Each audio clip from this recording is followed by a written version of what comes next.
Good morning, Ashley Family Homestead. I know I haven't done a video in a while. I'll do a little update. We got some things changed around here. Some more piglets. New charger. I'll show you that. I went with an AC charger instead of a DC solar because it's more reliable. So here's what I went with. Let me turn some light on in here. I have it mounted in my garage here, my shop, shed, whatever you want to call it. 200 mile, 15 output joules. That thing is strong, plugged in. It's got a surge protector on it in case lightning strike. I've got, I think this is an 8 gauge wire that I'm running. This is just an old extension cord that I got 2 lines hooked to. I got it gone over and it's grounded to where the electric comes in, to that ground rod. So that way I know it's grounded good. And then this runs out through here. I gotta bury it, I haven't done so yet. Just runs on the ground here. You can see right here. It's got a heavy duty liner on the outside, so it's good and protected. It's actually for direct burial. So then it comes to right here and it connects with a crimp connector right there to that high tensile, which goes around this pin here. You can see. And then right here, it's connected with a crimp again, right there, to an old extension cord. And then that jumps over right here and it feeds that one. I'm gonna replace this with high tensile, I just haven't done it yet. Then that feeds around that pin there. And then from there, from that point, it goes to another spot, to an old extension cord. Connected there and goes across the driveway here and connects to this high tensile side around this pin. And then the top rail runs off the solar, which that also runs the cows out there. I have it separate. So the cows respect it more, so it doesn't have to be as strong for the cows. At least my cows do, they won't get near it. So there's all that. And then Penelope's, there's Penelope right there, the big black one.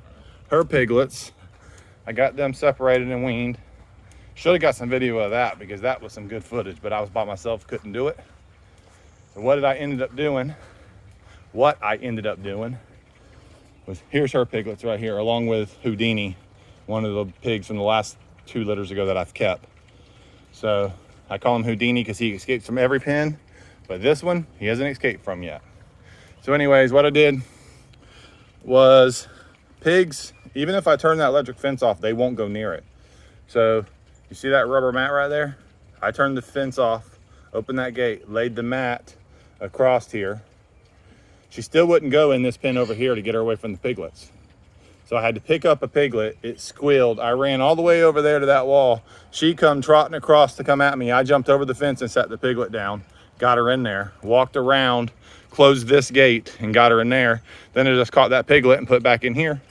Then I opened the gate right here and let her back in here and closed it off. So that way she has 2 pins to have to get to get if she wanted back to them. But she tried to get back to them for a couple hours and then she gave up. So it wasn't too bad.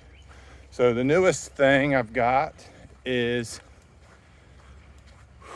it's humid out here today, is I've got some piglets over here. So here's an update on this pen. Brutus. Right there's my male, and these are all females. That's a gilt, a small female. There's another small female that's growing up. So here's mama right now, number 15, ear tag number 15. She had a litter of 9. Red wattle and Gloucester rolled spot mix. So you can see they're all piled up. They were just over here all eating with her, and they are 3 days. They're 3 days. So she had 9, there's only 8. So what happened was this was not here separating this off. And that black mama right there decided she was gonna have a snack and ate a piglet. So I had to separate them because I didn't want to lose my piglets. Because when the piglets are first born, you know, they have all that afterbirth on them. And she just, I guess, thought it was a snack. It looked tasty and she ate it. And I try to not have that happen because that sucks. Because if they have pigs in the middle of the night and I'm not out here, the other pigs eat them. I'm out a lot of money. So there's the update on it.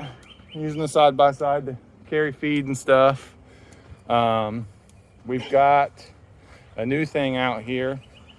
I feed them and take care of them, but they actually belong to my 18-year-old son who wants to make a little extra money. He ordered meat chickens. So they are right now, I think they're about 5 weeks old, something like that. I'm feeding them the same thing I feed my pigs, which the feed to body weight ratio is not ideal. You need a higher protein for them, but I get my feed at a cheap enough price. It's just going to take longer to grow them out, so we're still feeding them out. But he built them a couple chicken tractors, so we move them every day. So you can see they started down here and they come through here. You can see where the grass is kind of shorter right through here. Then they went down that way, turned around, and now they're coming back this way. And then that one there is on the outer edge. So you can kind of see his chicken tractors that he built. He used some of my old materials laying around and made use of it instead of spending money on new material. So there's the update on that. Dad gets to take care of them. He comes out here, I think, every once a week or something on his day off. He works nights, so it's hard for him to come out here. So, but Dad takes care of them for him. It's okay. It's all good. So I'm out here anyway. So we've got the feed that I'm doing now is still, like I say, a custom blend, but I buy cattle feed, and it's got like, I think 12% protein. And then I buy cracked corn. And of course, I mix them together. And then I add water and ferment. So here is all our feed. About 4,000 pounds of feed. And that'll last us approximately, hopefully 4 months. So I take that out and we bring it in here. Then we put it in this barrel, add water, mix with my mixing paddle. I add some minerals to it just to give them extra additive minerals. And then the cows get a little bit of that, and then they mainly get the dry cattle feed, because they don't like it wet as much. But that's it. That's the update on the farm. I'm hoping to build another couple pens soon and expand more.